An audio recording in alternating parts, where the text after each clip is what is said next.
하하. 파피 플레이타임에 등장하는 장난감 딜라이트 선생님은 기쁨이라는 뜻의 단어인 딜라이트를 따서 만들어졌다는 썰과 전등이라는 뜻의 단어인 라이트와 부정접두사인 DE가 합쳐져 전등이 나감이라는 뜻으로 만들어졌다는 썰이 있습니다. 딜라이트 선생님은 빛이 깜빡이거나 플레이어의 시야에서 사라져 있을 때 움직인다는 점에서 전등이 나감 썰을 주장하는 사람도 있고, 미스 딜라이트가 흑화한 후에도 항상 웃고 있는 듯한 표정을 보여줘 기쁨이라는 뜻의 이름이라고 주장하는 사람들도 있습니다. 딜라이트 선생님은 바브라는 무기를 가지고 상대방을 처치하는 능력을 가지고 있는데요. 이 바브는 손잡이는 나무자로 때리는 부분은 노끈과 테이프로 연필을 감아 만든 무기입니다. 바브라는 단어는 낚싯바늘이나 화살촉의 뾰족한 부분을 일컫는 단어인데, 이건 실제로 바브 무기가 이 두 무기를 사용한 게 아니라 이 두 무기 같은 모양을 한 이 무기에게 비슷한 이름을 지어준 것이죠. 사실 딜라이트 선생님은 지금처럼 우는 천사 같은 모습이 아닌 건물의 불이 꺼지며 움직이고 불이 켜지며 멈추는 모습을 보여주는 장난감으로 기획되었었는데요. 하지만 이런 컨셉이 플레이하는 게이머들에게 너무나도 어려울 수 있다는 베타 테스터들의 말을 듣고 현재는 시야에서 사라지면 서서히 플레이어에게 다가오는 모습으로 바뀌었죠. 그래서 현재는 딜라이트 선생님이 등장하면 건물의 전등들이 계속 깜빡이는 이유가 바로 예전 기획했던 캐릭터의 잔재라고 합니다. 딜라이트 선생님은 플레이어가 퍼즐을 풀고 있을 때 말을 걸어오는데, 놀랍게도 보자마자 플레이어가 바로 플레이타임사에서 일하던 직원이라는 걸 알아보고 잠깐 너 낚시 이거 그래 생각났다 여기서 일했었지? 라고 말하죠.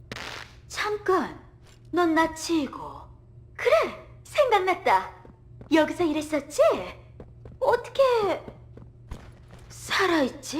그 후에는 여기 있으면 캣냅이 좋아하지 않을걸? 얼른 떠나, 널 위해서 하는 말이야 라고 말하며 떠나라고 말하지만 말을 듣지 않자 위협하며 웃어버립니다. 파피 플레이타임 챕터 3에서는 딜라이트 선생님이 현재처럼 변이되기 전의 모델이 현재의 모습과 함께 있는 거 볼 수 있는데요. 게임 내에서 등장하지 않지만 아마 기쁨의 시간 비디오에 등장하는 과거 딜라이트 선생님의 모습을 구현하기 위해 만든 것으로 보입니다. 사실 딜라이트 선생님은 과거 본인과 똑같은 외형을 가진 자매들과 함께 플레이케어에서 교사를 맡고 있었는데요. 그래서 메고 있는 앞치마에는 미국에서 교사들의 상징이라고도 불리는 사과가 그려져 있는 것도 볼 수 있습니다. 딜라이트 선생님의 자매들은 기쁨의 시간 비디오에서 도망치는 직원을 쫓아 죽이는 모습을 보여주며 학교 구역을 점령하기도 했죠. 하지만 이 학교 구역은 나중에 캣냅에게 감금당한 뒤 자매들을 죽이게 된 장소이기도 해서 딜라이트 선생님에게는 많은 의미가 있는 공간입니다. 많은 자매들과 과목을 나누어 가르치던 딜라이트 선생님은 여러 과목들 중 해부학을 맡아 아이들에게 가르쳤던 교사였는데요. 하지만 아이들을 잔인하게 죽일 생각을 하다 직원들에게 저지당했던 적도 있어서 해부학을 이용해 문제를 일으킬 생각이 있던 장난감이었다고 합니다. 하지만 현재 딜라이트 선생님은 과거의 이 모습과는 반대로 잇몸이 훤히 보이고 옷 여기저기가 찢어져 있으며 무기인 바브를 들고 있는 모습으로 등장하는데요. 과거 모습과는 다르게 잇몸이 드러날 정도로 얼굴이 손상되어 있는데, 이건 자매들과의 싸움 때문에 변한 것이거나 오랫동안 관리를 받지 못해 손상된 것이라고 예상됩니다. 파피 플레이타임 챕터 3를 플레이하며 교실 곳곳을 보면 딜라이트 선생님이 쓴 듯한 쪽지를 볼 수 있어요. 이 쪽지에는 캣냅 때문에 학교에 갇힌 뒤 학교에서 살아나기 위해 다른 자매들을 잡아먹으며 살았다고 나와있죠. 본인의 자매들을 잡아먹은 뒤 탈출하며 캣냅도 죽이려 했지만 오자마자 덤비면 본인이 죽을 것이라는 걸 깨닫고 캣냅의 부하가 되었어요. 딜라이트 선생님이 다른 자매들을 죽인 방법은 가만히 서 있으면서 다른 자매들이 본인이 굶어 죽었다고 생각해 방심하고 있으면 바로 공격해 잡아먹는 방식으로 목숨을 유지했습니다. 하피 플레이타임 챕터 3에서 가장 무서운 장난감으로 꼽히는 장난감도 바로 이 딜라이트 선생님인데요. 그 이유는 기괴한 외형의 어려운 퍼즐이 합쳐진 데다 쳐다보지 않거나 불이 꺼졌을 때 점점 다가온다는 점 때문에 가장 무서운 장난감 중 하나죠. 이때 보여주는 패턴도 학교에서 다른 자매들을 잡아먹었을 때처럼 가만히 서 있으면서 플레이어가 방심할 거라고 생각해 오지 않을 때만 움직이는 전투 방식을 유지합니다. 거기다 딜라이트 선생님은 플레이어가 다가오는 걸 막아보려고 문을 막더라도 문을 걷어차는 모습을 보여줘서 문을 닫고 버티는 플레이가 되지 않는데요. 거기다 셔터문은 본인이 올리지 못해도 플레이어의 시야에서 사라졌을 때 셔터문 앞으로 리스폰되어 안심하던 플레이어들을 기습하기도 하죠. 딜라이트 선생님은 플레이어들이 학교를 빠져나간 뒤 레버를 당기면 마지막에 슬라이딩을 하며 쫓아오려다 셔터에 깔리며 죽는데요. 이때 클래스 디스미스드 수업 종료라는 이름의 BGM이 들리죠. 파피 플레이타임 챕터 3가 공개되기 전 개발자들이 가장 좋아하는 신규 캐릭터가 있다고 했는데 그 캐릭터가 바로 딜라이트 선생님입니다. 딜라이트 선생님 역을 맡은 성우는 이세레나 성우인데요. 어떤 성우가 무슨 역을 맡았는지 처음에는 밝혀지지 않았지만 이세레나 성우가 직접 인스타그램에서 이 사실을 공개하며 알려지게 되었죠. 파피 플레이타임 챕터 3에 등장하는 장난감이 도그데이는 여름 중 가장 더운 기간을 뜻하는 영어 단어를 이름으로 사용하고 있는데요. 도그데이는 이 이름처럼 태양 목걸이를 하고 있습니다. 도그데이의 밝은 성격도 이름과 관련이 있는데요. 밝은 성격은 영어로 햇빛 밝은이라는 뜻도 되는 써니로 표현되기도 합니다. 도그데이의 목걸이와 성격 모두 햇볕과 관련이 있게 설정해 더위와 관련 있게 만들어 두었죠. 도그데이의 향은 바닐라 향인데요. 이 바닐라 향은 예전부터 달콤한 향 덕분에 사람들을 편안하게 해주는 역할을 해 캣냅이 가지고 있는 붉은 가스에서 환각을 일으킨다는 점과는 반대의 포지션이라는 걸 강조하는 설정입니다. 또한 캣냅이 달고 있는 태양 목걸이 또한 초승달 목걸이를 가지고 있는 캣냅의 반대라는 것을 상징하는 장치 중 하나죠. 거기다 캣냅이라는 이름에서 알 수 있듯 고양이 캐릭터지만 도그데이는 강아지 캐릭터라는 점도 캣냅과 도그데이가 반대라는 것을 표현하는 장치예요. 도그데이는 캣냅의 반대라는 포지션답게 프로토타입과 캣냅에 저항하는 무리로 활동하다가 결국 패배해 게임 내에서는 이런 모습으로만 등장합니다. 카드보드에 있는 대사를 들어보면 비명소리가 들어있다는 점과 무언가 절단되는 듯한 소리가 들린다는 점에서 이 소리를 녹음했을 때 공격받았다고 예상되죠. 특히나 플레이어와의 말을 마치고 나서 양산형 크리터즈들이 온몸을 갉아먹는 장면은 파피 플레이타임 챕터 3에서 가장 공포스러운 장면으로 꼽힐 정도여서 공포게임스러운 모습을 가장 잘 표현하는 캐릭터이기도 해요. 거기다 이후 푸크와는 도그데이에게 잡히게 되면 감옥 앞에 있는 수영장 입구에서 다시 시작하게 되는데 이후 도그데이가 당하는 모습은 절대 스킵되지 않아서 이 부분을 깨지 못하면 계속 이 장면을 다시 봐야 합니다. 파피 플레이타임 챕터 3를 시작하기 전 나오는 광고 영상에서 도그데이는 혼자 소파 위에서 하반신을 이불로 가린 채로 누워있는데 바로 이 모습을 보게 될 것이라는 걸 의미하는 복선 요소예요. 도그데이의 공식 소개문에는 어떤 일이 있어도 항상 친구들을 지켜주죠 라고 적혀있을 정도로 친절하고 착한 성격을 가진 캐릭터인데요. 플레이어와 대화를 나누고 있을 때 본인이 곧 죽게 될 걸 알고 있지만 오히려 플레이어를 걱정하며 빨리 도망치라고 말해 착한 성격이 설정이 아닌 진심이라는 것도 알 수 있습니다. 하지만 이런 착한 성격과는 반대로 죄 없는 사람들도 죽인 것에 대해 항의하기 위해 맞섰다가 동료들은 죽고 본인은 이런 꼴이 돼버렸다는 점과 양산형 크리터즈들이 몸에 침투한 다음에는 이성을 잃은 채로 플레이어를 공격하려고 다가가는 등 착한 성격에 걸맞지 않은 행적을 보여주어 파피 플레이타임 시리즈를 좋아하는 사람들에게는 불운한 장난감이라고 평가받기도 하죠. 도그데이는 플레이타임사에서 만든 뒤에 있는 꼬리를 잡아당기면 입에서 향기가 퍼지며 아이가 잠에 들 수 있게 해주는 장난감들을 모은 웃는 동물들의 리더였는데요. 하지만 본인을 내가 마지막 웃는 동물이야 라고 말해 다른 웃는 동물들은 모두 죽거나 흑화했다는 슬픈 사실을 플레이어에게 직접 말하기도 하죠. 그래서 도그데이가 등장할 때 나오는 BGM이자 테마곡 중 하나의 이름은 바로 I am the last, 내가 마지막이야 라는 뜻입니다. 그러나 도그데이의 집으로 예상되는 곳의 액자에는 도그데이와 캣냅이 서로 껴안고 있는 걸 볼 수 있어 서로 적대적인 사이가 처음부터 만들어지지는 않았다고 합니다. 이후 도그데이는 흑화하게 되어 플레이어를 쫓게 되지만 사실 몸으로 파고든 양산형 크리터즈들 때문에 이런 모습을 보여줘 정확히는 도그데이가 아닌 도그데이의 탈을 쓴 양산형 크리터즈들이 중간 보스로 등장하는데요. 이때 나오는 BGM은 Fresh Feed, 신선한 먹이라는 뜻이라 양산형 크리터즈들의 목적은 보스를 방해하는 플레이어를 죽여 잡아먹으려고 하는 것이라는 걸 알 수 있습니다. 도그데이의 한국어판 성우는 정일택 성우가 맡았는데 본인이 직접 트위터에 도그데이의 성우가 본인이라고 인증해 알려지게 되었습니다. 하지만 도그데이의 입간판 목소리와 잡혀있을 때의 목소리가 워낙 다르다 보니 영어판 성우는 볼드원 윌리엄스 주니어와 게리 우드 성우가 나눠서 맡았죠. 오늘은 파피 플레이타임 시리즈에 등장하는 딜라이트 선생님과 도그데이에 대한 50가지 TMI를 정리해보았습니다. 다들 재미있게 보셨나요? 혹시 TMI 중간에 잘못된 내용이나 제가 찾지 못한 내용들을 알고 있으시다면 댓글로 남겨주시면 감사하겠습니다. 오늘도 포비한 하루 되시길 바라겠습니다. 그럼 모두 포바!